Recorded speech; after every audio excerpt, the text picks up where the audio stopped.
La deuxième partie de Noir et Blanc consacrée presque exclusivement à cette cocarde d'or.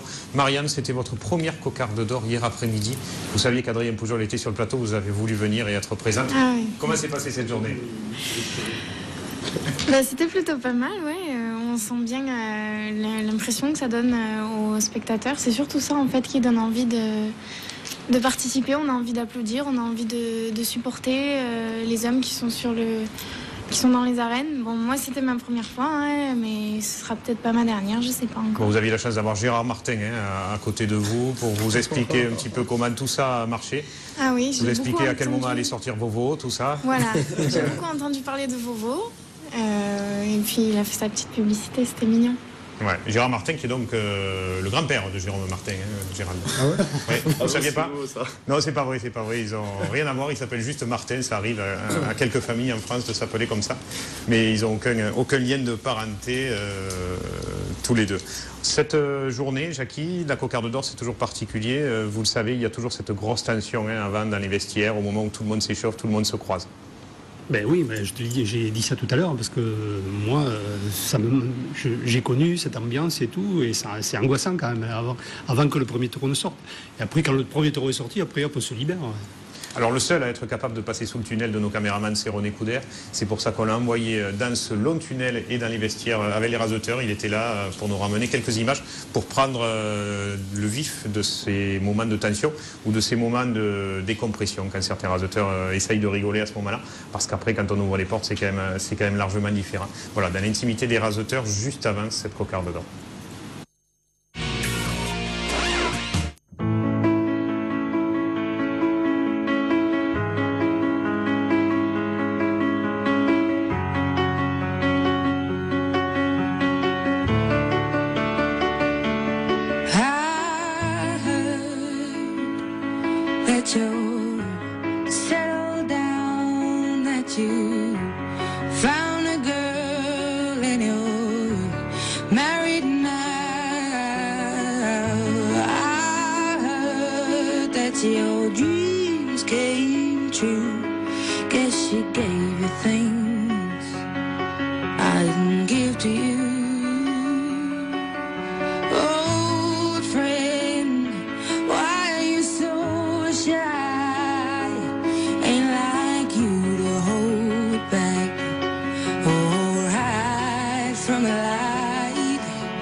Voilà, dans l'intimité des vestiaires, Marianne, des raseteurs, comme vous les aviez peut-être jamais vus.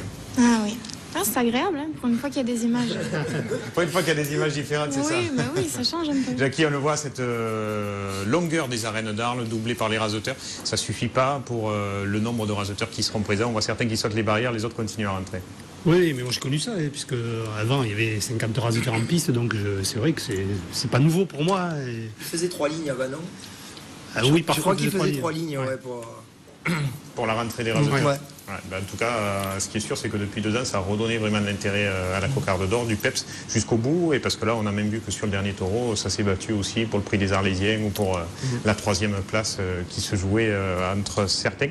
On va maintenant regarder la capellade qui s'est tenue pendant que les raseteurs étaient dans les vestiaires, ainsi que les 3-4 premiers taureaux, le 4e étant celui qui a compté pour le garrot. Et bien sûr, traditionnellement, la Peña qui est là, et c'est la Gardouninque, Gérard. Ouais, la Gardouninque, ouais.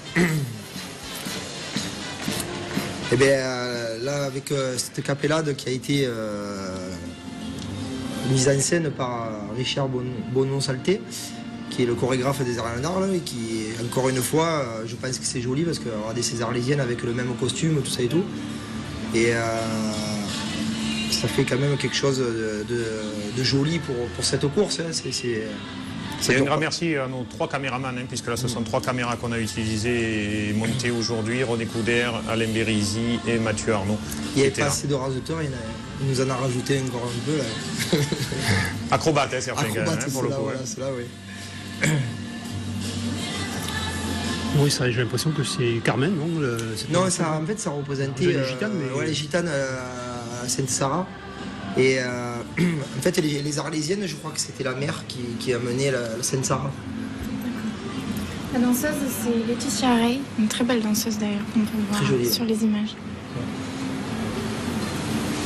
Et puis cette fin de capellade avec l'entrée en piste des raseteurs et de la Reine d'Arles et ses 4 demoiselles d'honneur. Toutes très très belles ce jour-là. Et puis on se retrouve dans le vif du sujet avec Bambou de la Manade Chauvet d'entrée. Oui, Bambou qui a bien débuté sa course et puis après, je crois qu'il y avait trop de monde face à lui. Il n'a pas renouvelé la course de la saison dernière. Il a comparé. Je pense qu'il avait un an de plus aussi. Il commençait à être âgé. C'était que des taureaux. Il se souvient. Oui, voilà, il s'en souvient aussi. Mais bon, il n'a pas démérité quand même. Je pense qu'il aurait mérité un Carmen pour le taureau parce que regardez, il fait des fusées. C'est jamais évident de sortir premier dans cette compétition face à 45 raseteurs qui veulent tous lever sur vous. On le voit, regardez, il fait des fusées. Bon, c'est vrai qu'après, par moment, il s'est mis devant la rastre là, et il a laissé passer énormément de rasés. En plus, il avait fait la course de l'an dernier, il aurait gagné certainement. Gérard, donc vous avez eu une difficulté à la barrière. J'ai un spectateur qui m'a gêné et je tombais un peu lourdement. Mais bon, quand tu es là, tu sais rien du tout. C'est le lendemain. Adrien, c'est important, on le sait, dans une compétition comme la cocarde d'or, d'entrer, se mettre dans le bain et de lever sur le premier. Ouais, c'est vrai, quand même, je trouve que Bambou fait quand même une grosse course, on le voit là sur les images.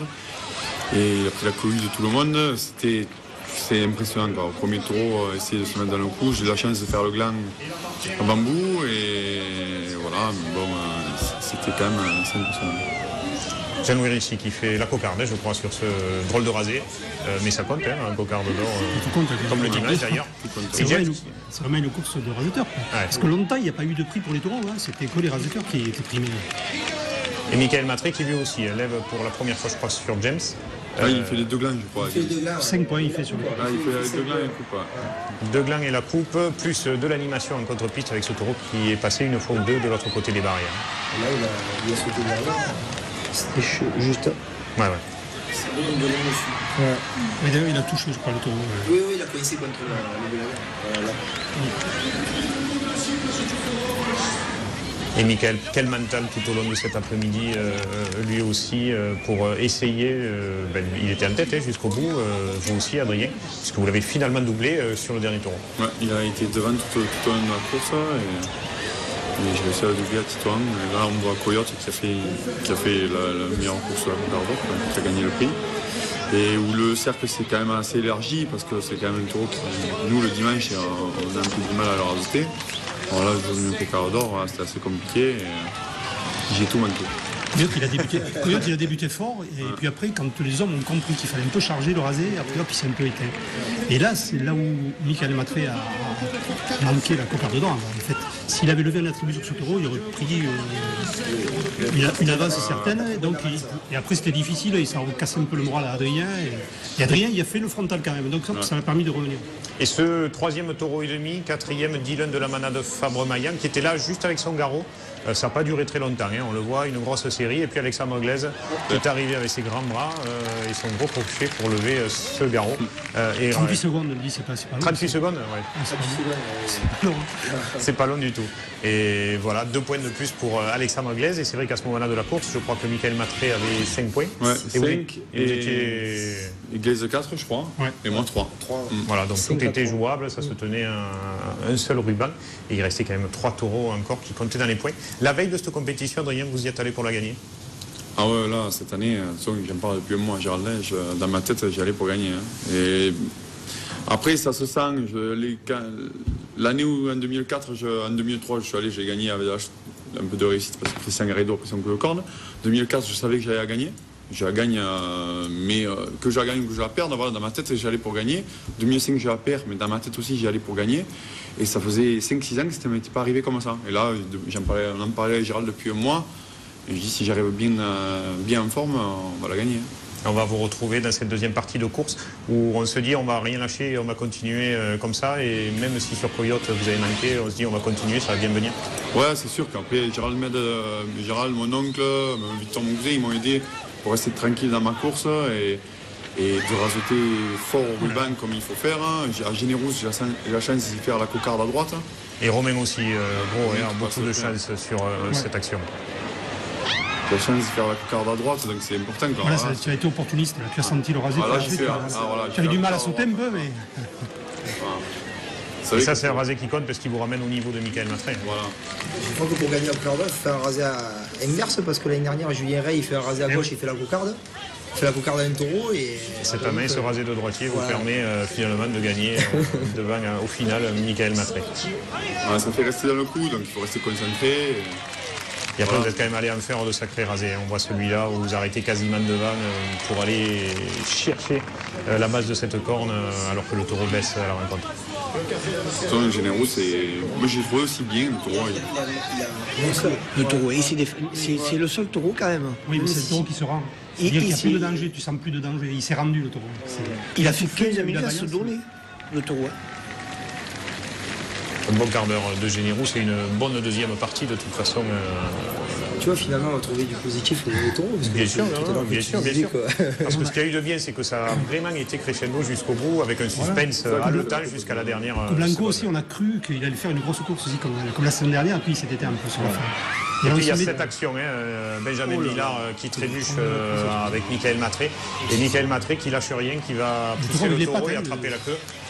Lui qui était impliqué aussi dans cet accrochage, puisqu'au départ ils se poussent tous les deux.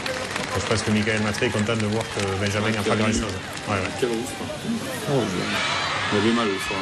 Et là Benjamin qui intelligemment, on le voit, il attrape le bourre du taureau pour éviter d'être bloqué sous les pattes de ce taureau d'Amana Petit. Ça a été long, très long. Il est resté. C'est long quand même. Même pour les spectateurs. Même pour les rasateurs. C'est là, la corne. C'est là où, heureusement, la corne n'arrive pas à faire en mouche. Ouais, il monte dessus, le taureau. Ah oui, il ne lâche pas. Je pense que Benjamin a dû avoir mal son réveil. Déjà hier soir, il était là. Déjà, il a la bouche un peu aussi. Il a la bouche, tout ça. Et on le voit revenir, tenter de faire un rasé dans la foulée pour surtout ne pas perdre confiance. Lui qui a gagné cette cocarde d'or il y a 2 ans et qui avait bien sûr envie de faire quelque chose. Il était passé dessous le taureau aussi, il était revenu, il avait levé la cocarde derrière. C'était le taureau de Margé, il était passé sous le taureau de Margé. On l'envoie Jérôme Martin lever la tribu. Jérôme Martin qui a fait une grande course. Coblanco, il a quand même fait une paire d'actions, il a fait une course aussi. Oui, c'est sur la fin. Ouais. Il était malin parce qu'il se mettait du côté droit où il ne prend pas le rasé, il ne passait pas du côté gauche. Et il est dangereux quand même, le taureau. Et il sait ce qu'il met. Et puis notre taureau qui rentre ses ficelles en cet après-midi, ça a été quand même le lot de presque tous les taureaux, sauf celui-là, puisque cette première ficelle est celle qui vous apporte la victoire. Adrien, c'est le 6e qui compte dans les points. Michael Matré est encore en tête, je crois, non Ouais, il était il ex aequo, là, non, il est devant moi avant la sortie de Titouan. Et j'ai fait le gland, là. Tu fais le gland, voilà, ex aequo. Mais c'est là où il y a eu le plus d'émotion, c'est le moment, c'est sur Titouan qu'il y a eu le plus d'émotion. Dans la cocarde d'or, on a l'impression qu'elle commençait là. Et là, ça a été un vrai mano à mano entre tous les deux, à celui qui allait faire le rasé le plus fou, le plus dangereux pour lever ce ruban. Oui, parce qu'avant, personne ne s'est pas mêlé à la bagarre. C'est vrai, il y avait des rasateurs qui avaient fait un attribut, ils auraient pu essayer, mais personne n'a essayé. Il n'y a que le petit Martin qui a continué à raser. Et là, il y a eu ce litige pour cet élastique qui est resté sur les cornes du taureau, mais pas vraiment un litige puisque l'élastique se lève toujours après les ficelles de toute façon, même si la présidence a annoncé que l'élastique était sur les cornes, l'élastique n'avait pas été primé. Oui, il a fait une petite erreur, mais bon, tout le monde, surtout les rasateurs le savent. Oui, voilà, on le savait tous. Et puis voilà, ce dernier rasé, Adrien, vous mettez 2 fois, je crois. Ouais, j'arrive sur le deuxième crochet premier, je prends le paquet, le deuxième, je là. Pour lever ce qui reste, c'est ce qui compte en course Camarguès, c'est de lever le dernier petit bout qui touche la corne, ça a été le cas sur ce deuxième coup. Et puis on vous voit tous les deux partir et puis aller fêter ça aux 4 coins de la piste. Gérald est content. Eh oui. Je suis content parce que Adrien ne faisait que me dire j'ai mal à la cuisse. Et là j'ai dit Adrien c'est le dernier sprint, là, il ne faut plus lâcher, on se soignera demain. Et puis là on était content pour vous, mais malheureux en même temps pour Miko qui était un peu dépité. Il a passé 10 secondes à vouloir sortir et puis il est revenu, il s'est dit je suis plus intelligent qu'un joueur de foot, je vais quand même finir le match et féliciter le vainqueur. Ça a été le cas jusqu'au bout et bravo à lui, sachant que ces rasoteurs sont à des années-lumière de gagner ce que gagne un joueur de foot, même en 4e division. Et pourtant il se joue la vie tous les week-ends et là on vous voit sauter dans les bras d'un peu tout le monde, de Lilou, votre oncle et puis dans les bras de Michael Matré. C'est peut-être le plus beau geste de cette cocarde d'or, Jacques. Oui, bien sûr, mais en général, bon, les gens se serrent la main, là ils s'embrassent, donc c'est qu'ils sont de la même amie. Voilà, il y a du respect. De l'amitié aussi. J'ai un petit garçon. Et même dans le public, on n'a pas senti qu'ils n'avaient pas choisi, les gens ne savaient pas qui choisir. Ils aimaient les deux rasateurs. Ils aimaient les deux, c'est vrai, dans le public, il n'y a pas eu de... Bon, nous on aurait aimé choisir sur le dernier taureau, là c'est vrai qu'on aurait préféré qu'Adrien n'ait pas cette ficelle et que ça se joue sur ce taureau de Fanfone. Et un autre moment de peur dans cet après-midi, Jérôme Martin qui passe là sous les pattes, qui heureusement se jette Jérôme comme Martin qui a rasé du premier et dernier taureau. C'est impressionnant. Et ce taureau qui finalement, alors qu'il était hors point, perdra ses 2 ficelles, je crois, de ce taureau de Fanfone, qui a tout pris et qui a été bien pour finir. Ben pour finir, il faut un taureau, un peu de vaillance, parce que bon, souvent c'est pour les ex-aequo, tout ça et tout. Et souvent, bon, je trouvais que ça rasetait beaucoup pour les taureaux. Ils ont continué à raseter quand même. Parce qu'il était un peu plus gentil et du coup, ça c'est bien. Et puis voilà, la reine d'Arles qui vous remet cette cocarde d'or à nouveau. Adrien, vous avez conservé bien sûr les 2 précédentes. Il y en a une que c'est mon oncle qui a, celle que du 3, oui, la chienne c'est Christian Garrido qui a, et le bijou c'est mon oncle qui l'a parce que oui, je la gagne, mais bon, voilà, mes yeux c'était eux qui la méritaient. Et la deuxième je l'ai gardée et celle-là je la garde, je vais la vendre. Et on voit les lauréats, bien sûr Michael Matré qui est rentré avec sa fille dans les arènes, c'était Mignon comme tout, suivi d'Alexandre Anglaise qui termine mine de rien 3e de cette cocarde d'or, Romain Gros je crois meilleur arlésien, c'est ça Gérald, Jérôme Martin, meilleur animateur, et puis meilleur animateur pour sa très belle chemise François Passy, et puis surtout pour son taureau coyote de la manade Caillan, et la manade de Lotier, vous faites toujours un clin d'œil chaque année. Chaque année sur quelqu'un, et là c'était les 50 ans de la manade de Lotier. Et on voit cette remise de prix et cette cocarde d'or, nouvelle formule, elles n'étaient pas comme ça par le passé. Elle a été créée par ma plus grande, ma fille. Et elle m'a dit, j'ai dit fais un dessin, on va me faire la cocarde d'or, et bien elle l'a dessiné, et voilà. C'est bien. Et on voit ce Passéo avec Gérald cette année, contrairement à tous les réboussiers qui peuvent exister en Camargue, un public qui a été plus nombreux encore que la saison dernière. Oui, elle a encore augmenté cette année, bon pas de beaucoup, mais bon elle est toujours en positif, c'est ce qui était intéressant. Et bon maintenant voilà, on va continuer comme ça et je pense que la cocarde d'or elle va prendre de plus en plus, elle va reprendre de plus en plus parce que bon chaque année les gens y reviennent, les anciens reviennent. Tout le monde, surtout il y en a qui disent depuis 20 ans ils n'étaient plus venus à la cocarde d'or parce qu'ils trouvaient qu'il n'y avait pas d'intérêt. Vers un raseteur dans l'arène, pour eux c'était pas une cocarde d'or. Et là maintenant, bon voilà, ils reviennent. Beaucoup d'anciens qui reviennent. Écoutez, nous on a été là, on fournira à tous ceux qui veulent en boire plus de cette cocarde d'or une belle intégrale. Ce sera ce jeudi et ce vendredi à 15h sur TV Sud et sur la chaîne Marseille également. Ce sera samedi à 14h30 et dimanche à 10h du matin pour l'intégrale, sachant que bien sûr Noir et Blanc est diffusé sur la chaîne Marseille à 12h30 le samedi et 14h le dimanche. Voilà, pour être à peu près complet. Marianne, est-ce que vous allez voir d'autres courses camarguaises dans les semaines à venir maintenant que vous êtes venu à la cocarde d'or? Les semaines à venir, peut-être pas, mais j'en verrai d'autres. Ouais, vous attendez qu'Adrien me reprenne dans 15 jours.